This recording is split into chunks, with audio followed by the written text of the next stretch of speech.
It's that time of year again where kids go back to school, or if you're homeschooling, your school routine comes back into play. All the fun of summer vacations and spending days in the sun. The dog days of summer are basically over, except for that if you live anywhere like I do, it's still 1,000,000 degrees outside. But that's not what we're here to discuss. Routines are coming back into play. We are either hauling kids to school or homeschooling. We're trying to snap ourselves back into a routine, and all the while we are often feeling like, oh wow, all of those activities and things that I signed my kids up for this fall, it was all sounded so great 2 months ago. And now we have to actually implement all those ideas that we had back in the summer when we were different people back then, okay? We were young and full of hope. And now we're sunburnt, crispy, and tired, and we have to implement those things. How can we simplify our lives so that we don't have to feel so overwhelmed by the changing of seasons and the changing of schedules and routines? It can be very overwhelming, but it doesn't have to be. Today, I'm going to share with you 13 things to get rid of to simplify your life. Number 1, an insanely long to-do list. I love a to-do list as much as the next person. I rather enjoy making to-do lists. I often think of them as brain dumps. But there's a difference between taking everything that's floating around in here and putting it down on paper as a brain dump and making a list and turning all of those ideas into things to do, boxes to check. It's a very different way that we approach things when they come across as like, maybe someday I'd like to do these things. This is an idea I have versus this is a to-do list. Mentally, if it's on the to-do list, it needs to get done. And if it doesn't, we feel like a failure. So being very strategic about how you put things on a to-do list, letting go of the long, grandiose to-do lists that were never possible anyways, and really boiling them down to the main objectives for the day, the main objectives for things that you need to get done. Keep everything else in like a brain dump somewhere or like a master to-do list somewhere that you can pull from later, but don't have it be in your visual space and you're essentially putting that into your head every day, this long to-do list. Pare it down to the 3 most important things for every day. Only put those 3 things on your to-do list and simplify as much as you can the expectations of yourself each day. Number 2, and this isn't going to come as any surprise, is possessions and things that you no longer use and are no longer useful to you. There are so many amazing channels here on YouTube and places to go to get inspiration for decluttering and getting rid of things. I have been on a multi-year decluttering journey. We all have crap, possessions, things, stuff that builds up, and the less of that you can have, the simpler you can make your day because you have less to clean, less to deal with, to yell at somebody else to clean or deal with. And in most cases, less things to take care of, less things to tend to is going to give you more of the simplicity in life that perhaps you are seeking. Number 3 is we're going to get rid of some goals. I'm sorry, I know. I'm a goal-oriented person too. I like to have goals and plans and things I'm working towards. But if you want to have a more simplified life, it's going to require that you let go of some things. So looking at the goals that we have set and determining which ones, as I always like to pose to my children, you have to make the choices in life that you can live with because life is going to have regrets and disappointments. There are going to be areas of your life that you're like, man, I could have, should have done that differently.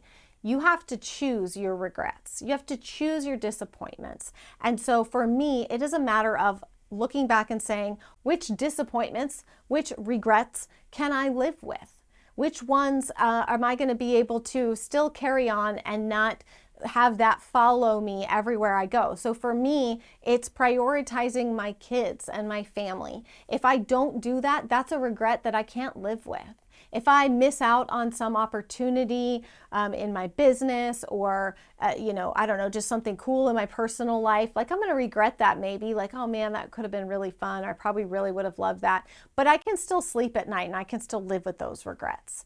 But the regrets around my children and my family are regrets I can't live with. So that's how I help prioritize my goals and my plans. Is that goal or plan moving me forward in what my sort of ultimate priorities are? Or is it just another goal that I'm setting for myself because I like setting goals, but I know at the end of the day, I'm not quite really willing to make a lot of the sacrifices necessary to achieve that goal. So then it just looms over my head as another thing that I have not done, I've not completed, and I've not achieved.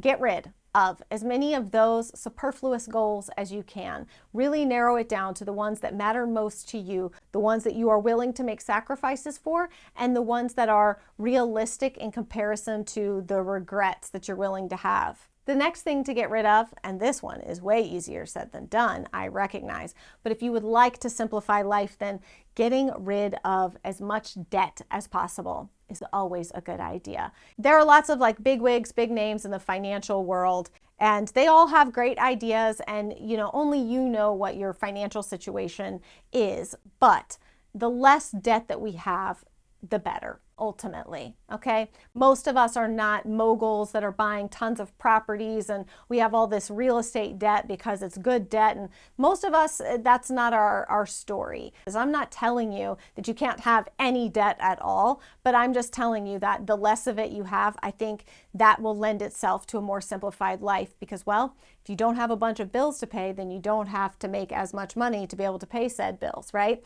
It's like my husband and I were saying the other day. We were discussing frugality in different areas of our lives, and we realized, not that this was a great epiphany, but that frugality by choice is very different than frugality by force. When you feel like you're forced to be frugal because you don't have enough money and you don't have what you need, or forced frugality doesn't feel quite as good as being frugal by choice does. So again, lowering the debt and making those more frugal decisions is not a bad thing, whether or not you have a ton of money or a little bit of money. The less sort of ties that you have holding you down to bills and payments, the better. The more simple things will feel even for you. And we all know that all of this feeling of overcomplication, and a lot of it is in here, right? It's not even necessarily about how complicated things are. It's about our perception of them. So number 5, we're going to simplify by saying no more than we say yes.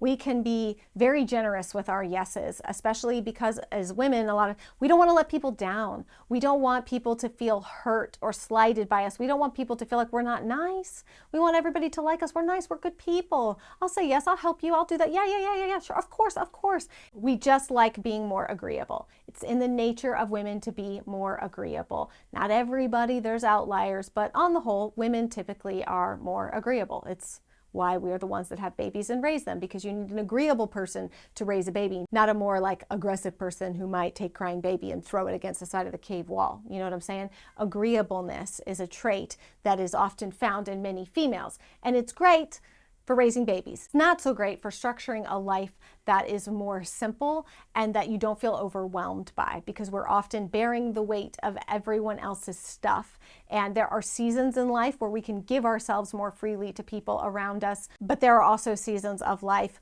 when we ourselves are in the phase of lots of children, young children, and all of that, that we need to be a little bit more strategic with our yeses. And I think it's a great way to simplify your life, is to be a little bit more discerning in your yeses and your nos. Number 6, we're kind of going back to a little bit about the debt and the decluttering and purging of things. We're going to get rid of impulse purchases. This is a hard one, but this is one that I've worked on a lot over the years for myself. So again, I come to you from a place of like, been there, still am there sometimes.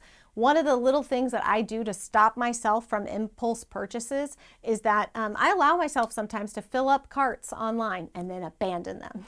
What I will do is, if there's something that I feel like, oh, I want that, I really need that, I want that, I'll let myself like look at it, put it in the cart even, but I make myself wait, depending on, this is different for everybody, but depending on the dollar amount of the item. If it is a large purchase, I have to wait a week. I have to wait a full week of life happening before I can determine if that item is something that I actually really want or need. And oftentimes I will forget about it in the meantime. And then I'll come back across that tab on my phone or something, and be like, oh, yeah, no, I don't need that. We can convince ourselves that we need things we don't need through those feelings of impulsivity and feeling like a little bit of that FOMO. If it's something that you see somebody else has or whatever, and you're like, oh, I really want that. I need that. Well, but do I? It's just being a little bit more discerning. And as somebody who does that kind of content, I mean, I share clothing and hauls and I share gadgets and things that are really working for me. I always try to encourage you guys to be discerning that me sharing something that I enjoy or something that's helpful to me doesn't mean that you have to have it and that you must have it and you need it. It might help you as much as it's helped me, or it might not. It might just add to the crap and junk in your life that you feel like is weighing you down. Being more discerning, setting some parameters for yourself, some guidelines, if you will, for how you decide to purchase something is a great way to sort of, again, just give yourself a little bit of buffer there that I do not purchase things immediately. I wait a certain amount of time, think about it, come back to it. Number 7, we are going to simplify by stopping all the multitasking. I've done a whole video, actually like 2 or 3 videos, deep diving the idea of multitasking, why it doesn't work except for very certain specific situations. The idea of multitasking is something that makes us less effective and we get less done, and it takes us longer to get that little amount done than it would if we just were more single focused on a task. It's not always possible, I understand that, but the more that we can be in that mindset of trying not to do so much multitasking, that ultimately allows us to simplify things in our lives by not trying to be doing so much at once or thinking that we should be able to or need to be doing so much at once. Next, we're getting rid of terrible morning habits and routines and unrealistic morning routines, evening routines. There was a good while there where these types of videos were really popular on YouTube. I've made a number of them myself. I always said that I felt like this was something that was hard for me to create because every morning looked a little bit different, and I felt kind of weird saying like, this is my morning routine, this is what I do every morning. Well, I have 8 kids, so I rarely do anything exactly the same every day, but I do have systems that work for me, systems and routines and rhythms. I have systems and rhythms that work for me for morning and evening and basically my whole day. I kind of have a rhythm to things, and it allows me to have this kind of flow of knowing that once this thing is done, then this next thing happens. Not so much rigid on all these things have to happen in this time frame. It's just that they flow. One flows into the other. So letting go of unrealistic, ridiculous morning routines that have you tied up in knots every morning, feeling like you have 35 things you have to do before 7 a.m. is insane, okay? It's insane and it's not sustainable in my opinion. And dealing with life and family and being a homemaker, it means that some of those more rigid schedules and things don't really work well for us because we have these things called kids who like to come in and every schedule and routine and plan that you've made. You know what I'm saying? The next thing we're letting go of is negative self-talk, comparison. We're letting go of all of that. We are getting rid of that. We are simplifying our lives. If it means that you have to unfollow people on social media who make you feel bad about, not on purpose, they're not trying to make you feel bad about yourself. Most of the time, they're trying to be encouraging and aspirational. But sometimes, depending on where you are in your life, where you are in your headspace, to you that reads, if I'm not doing this, then I'm no good, right? And it just lends itself to this terrible comparison game and all these ways that we denigrate ourselves and talk down to ourselves, even if in our own heads, and convince ourselves that we're not as good of wives, we're not as good of mothers, we're not as good of housekeepers or homeschoolers or worker bees or whatever it is that we are. We convince ourselves that we are not as good and that we are failing in some way. It's kind of crazy. We got to make our world smaller. The people that you're letting speak into your life, you need to close that down a little bit. Snap that trap closed a bit. And don't let so much outside other people's priorities become yours. The next thing we're letting go of, the next thing we're getting rid of in order to simplify is the rushing and running around like a chicken with our head cut off. the hot mess mom narrative. We're letting go of that. You don't have to be that. Being a mom is not synonymous with being a hot mess running around the chicken with your head cut off, okay? We don't have to be Stepford wives. We don't have to be robots. We don't have to pretend like life is always perfect and good and grand. But I think, again, so much of that chaos is self-imposed by our own expectations of what we should be doing, what our kids should be doing. We have to put them in all these activities, and we have to get out the door with all these kids to get to this thing. It's so much of it is self-imposed. I have 8 children, okay? So I don't say this to you from like the perspective of somebody who doesn't have any kids or like has 1 kid and is like, it's so easy. I don't know what you're complaining about. I'm not saying it's so easy. I'm saying though, the like hot mess, hair on fire narrative is unnecessary, and it's not really helpful, and it's not really doing much to help the younger generations feel like perhaps they would like to be wives and mothers, because we're making it look like it's the most miserable thing you could possibly do, when in reality it's not. It's the most fulfilling thing that you can do with your life. It's the most meaningful thing that you can do with your life. And I think that we do it so often because we want to make sure that we are not making other moms feel bad about themselves, or that we're kind of like, you know, the self-deprecating thing, right? I get it. I love some good self-deprecating humor and I love it all, but it goes too far and it becomes the narrative instead of a side bend of like the experience of motherhood. I think letting go of that, being realistic about what we have scheduled into our day and life, and what we can let go of. What can we say,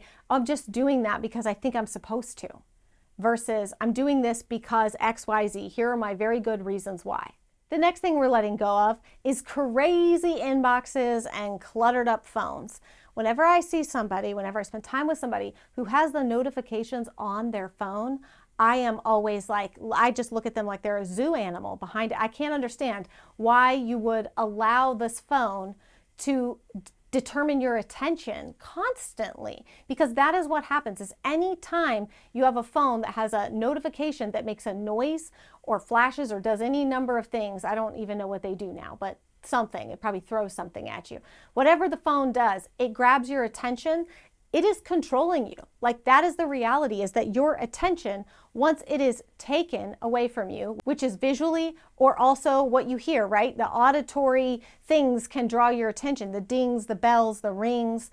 So you're allowing that phone to determine your attention for the day. Now, I understand you might need to leave just notifications on for, a spouse or something like that for the purposes of emergencies, but be very discerning. What is truly an emergency? Who truly needs to be able to interrupt you at any time, at any moment? Any notification you have on your phone, somebody that you're saying, some app, some person, something, some email that you're allowing to have control over you and your attention at any point in the day. I think when you really break it down like that, you realize that, like, well, that's ridiculous. None of those things should be able to interrupt me if I'm having like a heartfelt conversation with a kid, or a heartfelt conversation with my husband, or a really sweet moment or something. We have to be more discerning about those notifications, because it's not something where you're going along, chugging along, you get interrupted and you go right back. There's like a refractory period. So you're giving all of that time in your day and that like space in your head to things that have not earned it and don't deserve it and don't need it, quite frankly. So get rid of cluttered phones and inboxes and notifications, for goodness sakes. And the last one, which I saved for last because people get real testy, so I usually save these ones for last, is just mindlessly consuming content. Mindlessly watching Instagram Reels or TikToks or YouTube videos, and just allowing it to like suck us down this vortex is not helping us in any way. It's messing with our attention spans. It's messing with our time and our priorities. Again, I think just like everything, right, with invention and technology and modernity, we go from these like pendulum swings, okay? And we have nothing. We're out there just doing our laundry in a bucket, just that's what we do all day, okay? I've said this before. The washing machine has done more to liberate women than anything else. Women spend hours of their time cleaning clothes. We don't have to do that anymore. But we also don't need to just sit there and mindlessly allow this device to suck up our time and take away hours of our day, whether it's your phone or your TV. if we're looking for simplicity, then we have to do the things and have the habits that help us to feel more simplified overall. It sounds kind of weird, but I feel like it's like you know what I mean? Like if you know what I'm talking about. Those things, allowing TV shows and other things. There's times, right, where we need mindless distractions. I get it. I'm not saying don't ever watch television, don't ever watch TikToks or, Instagram reels or something. Heck, I create the content. I would, of course, want people to watch it. But what I'm saying is don't get into these like mindless consumption of TVs, of news, of shows, of things that are meant to keep you in some kind of emotional state, whether it's excited or angry or anxious or whatever. It's meant to keep you in some kind of some heightened emotional state to keep you consuming it. That's what it's all created for. Those are all the principles of marketing and how things are used to grab your attention. The thing is you have to know how it's operating so that you can fight against it. And the biggest thing to know is that if you are mindlessly consuming and you are very easily distracted by TV shows and TikToks or Reels or whatever, there's something underlying that. Ability to be so distractible is because it's masking something else.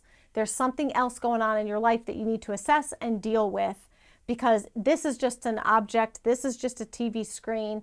The ability to not say no to it, the ability to not put it down is coming from something else that you're avoiding, trying to escape, okay? And while I love escapism every once in a while, if it becomes a part of our daily habits, if it becomes sort of part of our identity, is that we constantly have to escape out of our life into this thing, into mindlessly consuming this, it's time that we reevaluate what's going on in the real world and fix and assess those things. And then that distraction, that mindless consumption won't be such a struggle anymore, if at all. As I always tell you guys, this is really, as much as it sounds like and maybe feels like, I'm not trying to preach at you. I'm telling you these things because these are the things that I have learned. These are the lessons that I have learned the hard way. This is me saying, okay, hi, been there, done that, got sucked down that rabbit hole, or, fell into this comparison game, and I had to break out of it. I share this with you, not again from Mount Know-It-All, but from a place of hey, I've been there, I've done this trek, I've done this journey. In some ways, I'm still doing it. Let me show you the way that I found out of here. Here's how we get out of this maze. Here's how we climb out of this hole. Let's do it together. So I hope that you will hear this video and hear these pieces of advice with the heart and intent that they are created in, and hopefully implement some of these tips to simplify your own life.